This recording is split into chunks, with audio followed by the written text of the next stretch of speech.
Greetings, lovely people in YouTube land. Welcome to T.F.C, Travel, Food, and Cars. If you're new here, come on in. We don't bite. Hit that subscribe button on your way in too. I see you stopped by for this tasty gumbo recipe. And if you're already a subscriber, thanks for being true to the T.F.C crew. This might be our first upload for 2021, I'm not sure. If it is, we hope you're all having a great new year so far. Now to what you came here for. It's gumbo season, and being from Louisiana, this recipe is near and dear to my heart. You can make it for the Super Bowl, you can make it for Mardi Gras Day, for Christmas, for New Year's. This recipe, I'm going to be making seafood gumbo, but put what you like in your gumbo. As long as it's nothing crazy like corn, carrots, potatoes, cheese. Yes, I'm gonna stop right there. I have seen pictures of gumbo with cheese in it. Really gross. Anyway, enough of me going on and on. Let's roll up our sleeves and get started on this gumbo.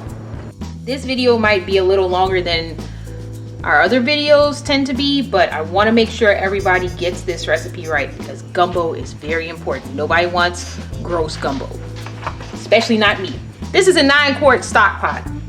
If you're making a gumbo for a larger group of people, you're gonna need a bigger pot than this. But for just me and Mr. TFC, this is a big enough pot. So it's 9 quarts. We're gonna put a couple tablespoons of canola oil in here. We're on medium heat. To this pot, we're going to add an onion and 1 stalk of green onion I'd already chopped up. It's actually supposed to be 2, but I forgot to get the other stalk. So this is 1 stalk of green onion and 1 yellow onion diced. We're gonna saute this for 5 to 7 minutes or until the onions are translucent. As always, the exact measurements are going to be in the description box below if you need to refer to them later. So check that out in the description box. While those are sauteing, let's move on to the next step, which is making our gumbo base. For this, we are going to actually use brown gravy. That's right, we're not making a roux, not doing anything fancy like that. Most people don't know how to make a roux. I don't know how to make a roux. Nobody wants to burn the roux and then you have to start all over, or it's too light. It just, no. As Sweet Brown said, ain't nobody got time for that, okay? Nobody has time for that. We're gonna use brown gravy. It comes out just as good. Trust me, my grandma does this. She is born and raised in New Orleans. She's been there her whole life. I trust my grandma. We're gonna go with this. I've done it before. It comes out awesome. 0.87 ounces. I'm gonna use 8 of these. Let's pour these packets of gravy into a bowl. All right, it's been about 7 minutes and our onions have cooked down pretty good. We're gonna turn off the heat at this point and finish working on our gumbo base. So we have our 8 packets of brown gravy mix here in a bowl. Let's add 1 cup of chicken broth. Just 1 cup. We'll add more later to the pot, but for right now we're just kind of making a thick gravy for our base. Take a fork and whisk it. Mix this up and make sure you get all the, try and get most of the big chunks out of this. We turned off our heat. And now we're gonna add this to the pot. So the heat is off right now. If you end up having to thicken up your gumbo, make sure you buy a few more packets of gravy. So I added 8, but to err on the side of caution, I would say buy 4 more, just in case you've made your gumbo too thin and you need to thicken it up. So buy a total of 12, but hopefully you'll only need 8 of those. Next step is to add, this is 4 cups of chicken broth. We're gonna grab our whisk and we're gonna whisk this around. We wanna make sure that because this is gravy, so it's gonna get thick. We wanna make sure that we don't have any lumps in our gravy. So let's whisk it really good. Of course it's gonna be chunky because we have the onions. We have the onions and green onion in here, so that's fine. But if you see dark chunks, that's gravy. You want to try and break that up. So whisk it around to make sure you don't have any chunks of gravy. You added 4 cups of chicken broth. We're going to add another 4 cups. Right now there is a total of 8 cups of chicken broth in here. I'm gonna add a little more to this bowl that we had the gravy in, like half a cup.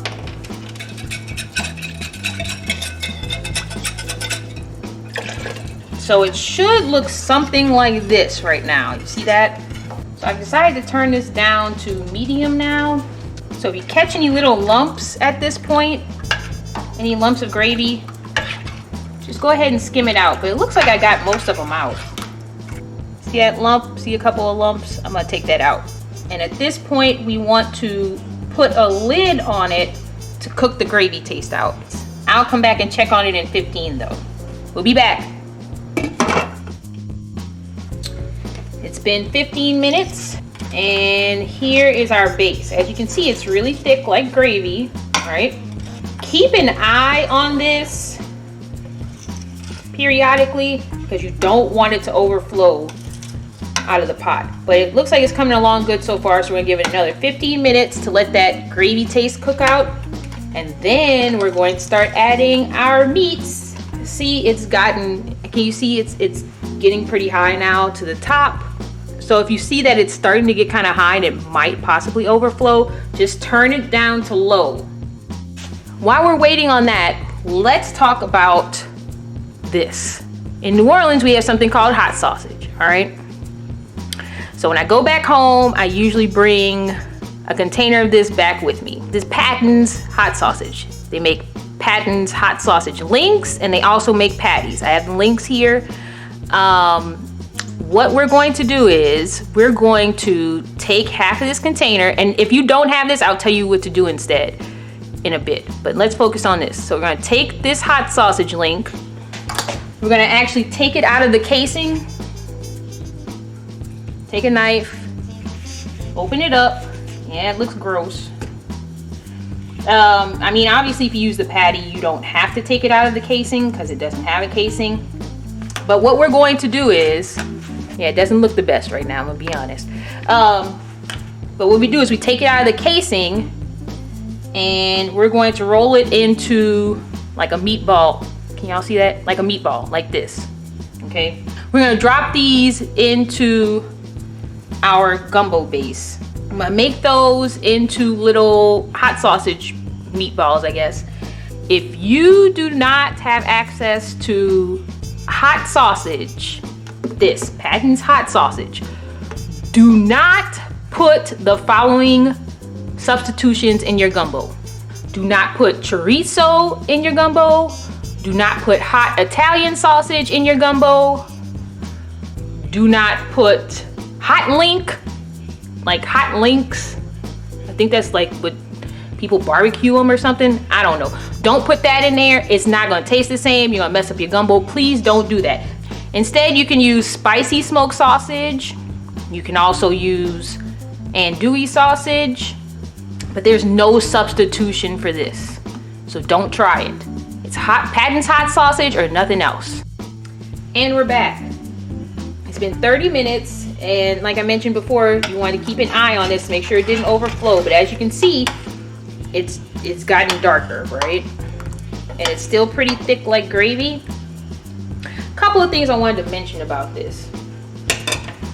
One thing I forgot to mention, if you have to add additional gravy to this gumbo base, never add the gravy packet directly to this pot because this is hot and your gravy packet is going to clump up, it's going to ruin your gumbo.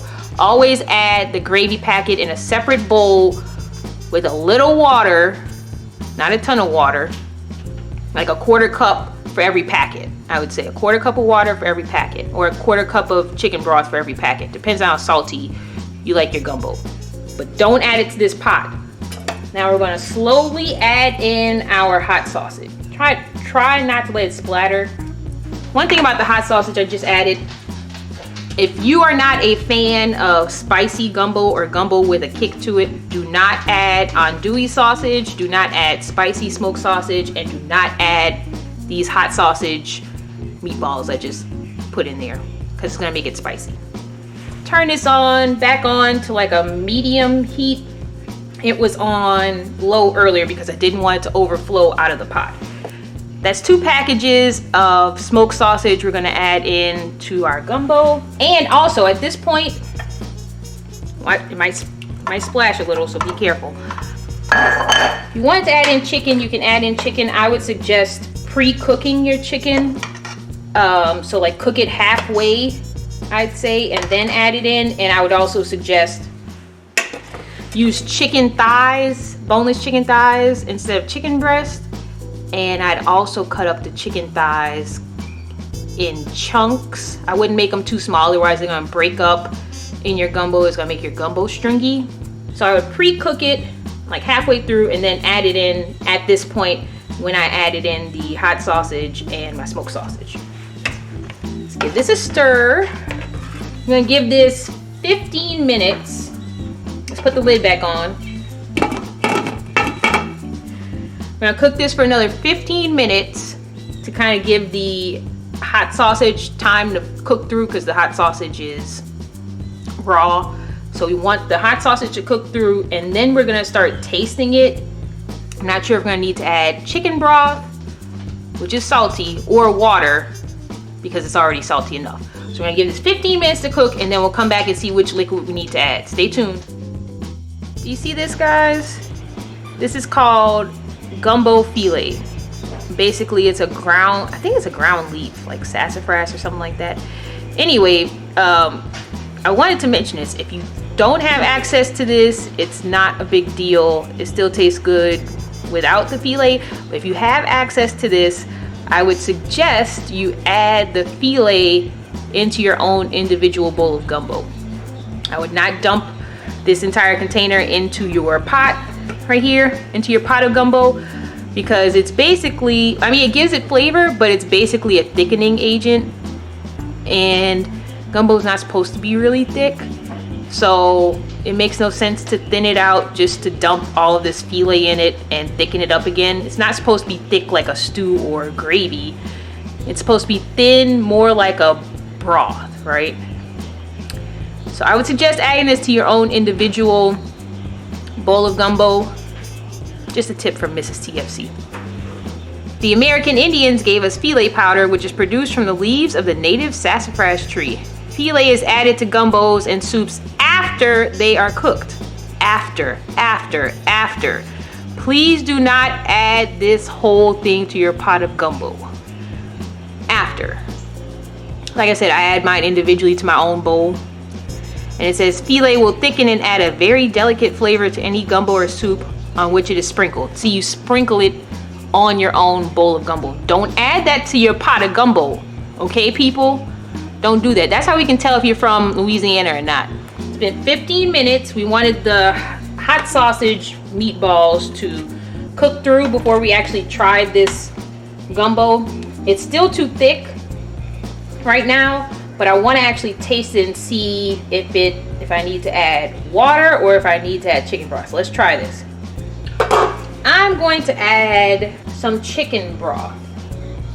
At this point, when you taste it, this is the first time you're tasting the gumbo, it should actually start to taste like gumbo. At this point, it should not taste like gravy. I'm gonna add 2 cups of chicken broth. Let's see how salty it is. Here's a key to cooking. You can always add salt. You cannot take away salt. I think it's salty enough. So that was another 2 cups of chicken broth. And I'm going to get some water now. So we currently have 10 cups of chicken broth in here. And I think it's salty enough, so I'm going to start adding water from this point forward. But if you don't think yours is salty enough, add chicken broth instead. Let's add, so this is 4 cups of water. I'm gonna add 2 cups and see how that comes out. Let's see. Let's stir. Should be kind of watery now, right?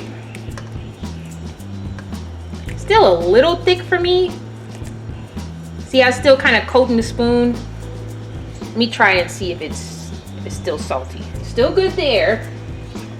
We're gonna add in, I'm gonna turn up the heat on this a little to medium high. Let's add in another cup. We have 10 cups of chicken broth in here so far, and we have 3 cups of water, or 8 packets of gravy. We're gonna let that cook some more. Yes, we're gonna cook it some more. I'm gonna let that come to a boil again for another 15 minutes. We're gonna see how thick it is. And the last step is coming up soon, where we add in our seafood. So we'll be back in 15. All right, checking on my gumbo. And do you see this foam here? See this? Do you see this foam? When you see foam like this on your gumbo, just go ahead and skim it off the top. All right, it's been 15 minutes. Last step. We have 2 pounds of shrimp here. They're raw. Make sure your shrimp are raw. Do not put cooked shrimp into this gumbo. They're peeled, deveined, and rinsed off. This is 2 pounds we're about to put in. Be careful putting this in because this gumbo is hot. And I've also turned the pot down to low. This is the last step to your gumbo. And what you want to do is, you want to add these in the last 10 minutes because shrimp don't take long to cook. Also, you want to make sure your gumbo is a little thicker than what you'd like because these shrimp have water in them. So the water's going to cook out and it's going to give it the perfect consistency when it's done. So my gumbo was a little thicker than I'd like it. So I'm gonna add in the shrimp. The shrimp are gonna give off some water and then it'll be perfect. And while we're doing that, let's add in crab legs. These are snow crab legs. So I boiled these in some Zatarain's crab oil off camera. I'm going to add these in. They're cooked. Make sure your crab legs are cooked. Or if you're gonna use blue crabs, make sure those are cooked before you add this in. Put these in, and that is it. I have this on low. Shrimp shouldn't take long to cook. Make sure your shrimp are fully cooked before you taste this gumbo. Actually, I'm gonna put the lid back on for 10 minutes, and we'll be back with the final product. I'm gonna open this up and show you the final product. Look at that. Okay, so much meat in there I can't even stir it around good. You got your crab legs, you got your sausage. Let me zoom in for you so you see all that gumbo goodness. Here we go. See all that gumbo goodness. We got our sausage, we got our hot sausage, we got our shrimp. This is gonna feed a lot of people. And do you see the consistency? Can you see that? Do it again so you can see. It's kind of, I don't want to say watery, but it's thin like a broth. That's how it's supposed to look. That's when you know you did it right. All right, it's time to eat. That's about all the rice you need. That's how it's supposed to look. That's the gumbo. I'm gonna add a little filet. Just a pinch. See that? Just a little pinch. Like that's enough. I'm gonna stir that in. It's time to eat. I'm gonna try a little off camera, guys. Yes. Look at that. So good.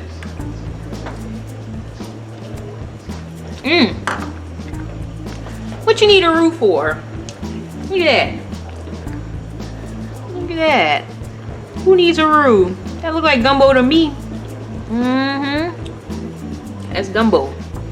And if you're really from New Orleans, you add a scoop of potato salad with that and some French bread, which I'm gonna do off camera. And that's a meal. That is a meal fit for a king on a cold winter day.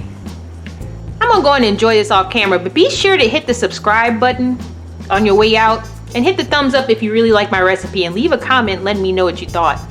We'll see you guys next time on TFC, Travel, Food, and Cars.